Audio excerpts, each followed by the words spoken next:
Assalamualaikum warahmatullahi wabarakatuh. Perkenalkan, saya Anita Devi Lestari dari kelas 2A Akuntansi Manajerial.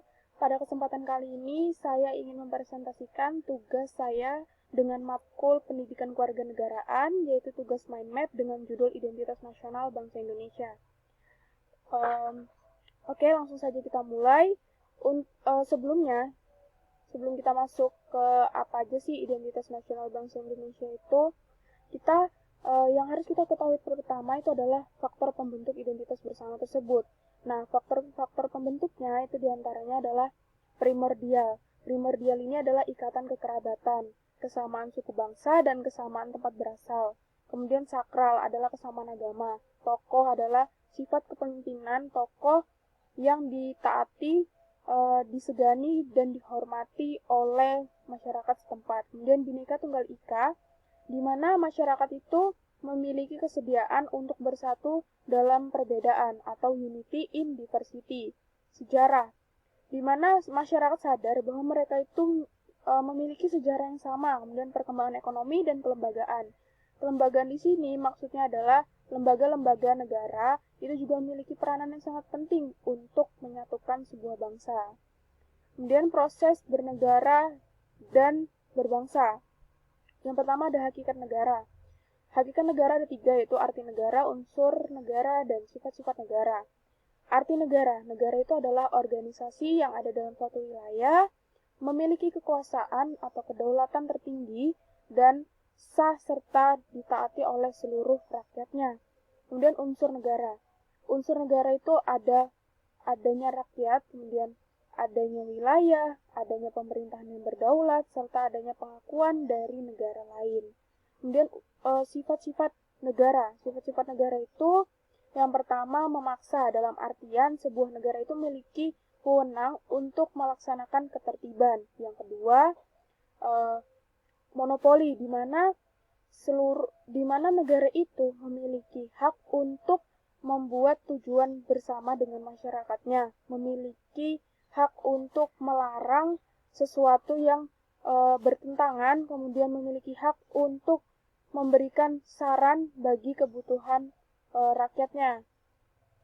Kemudian yang terakhir yaitu mencakup semua, di mana peraturan serta kebijakan sebuah negara itu wajib untuk dipatuhi oleh seluruh warga negaranya tanpa terkecuali. Kemudian proses terjadinya sebuah negara itu terbagi menjadi 2, yaitu secara teoritis dan secara faktual. Secara teoritis ada 3 teori yang dikemukakan tentang terbentuknya sebuah negara.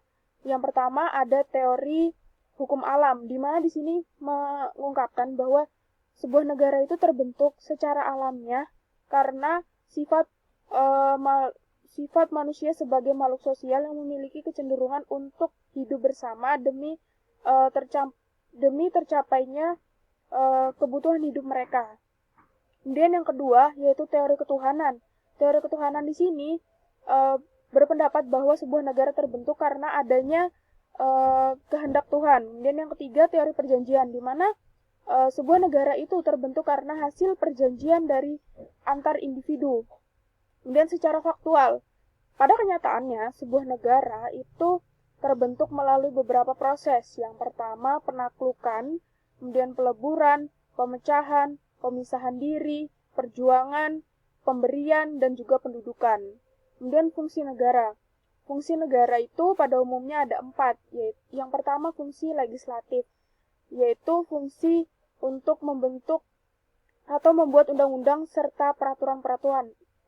Kemudian yang kedua fungsi eksekutif, yaitu fungsi menjalankan undang-undang dan peraturan tersebut. Yang ketiga fungsi yudikatif, yaitu mengawasi agar peraturan dan undang-undang yang telah dibuat itu dilaksanakan dengan baik, serta fungsi mengadili. Kemudian yang keempat yaitu fungsi federatif, di mana sebuah negara itu memiliki fungsi berhubungan dengan negara lain, kemudian untuk perang dan juga damai.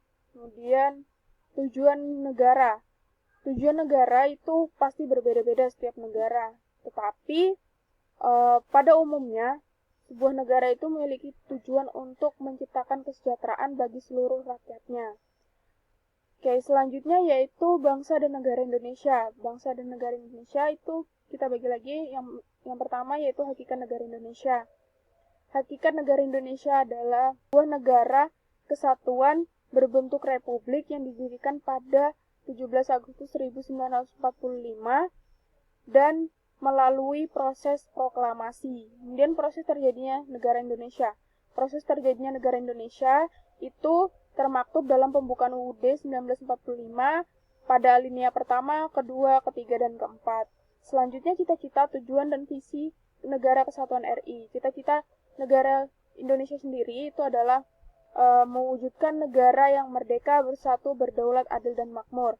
Kemudian tujuan dari negara Indonesia adalah melindungi segenap bangsa Indonesia dan tumpah darah Indonesia, kemudian memajukan kesejahteraan umum, mencerdaskan kehidupan bangsa, serta ikut melaksanakan ketertiban dunia dengan berdasar kemerdekaan, perdamaian abadi, dan keadilan sosial. Dan selanjutnya yaitu visi negara kesatuan RI.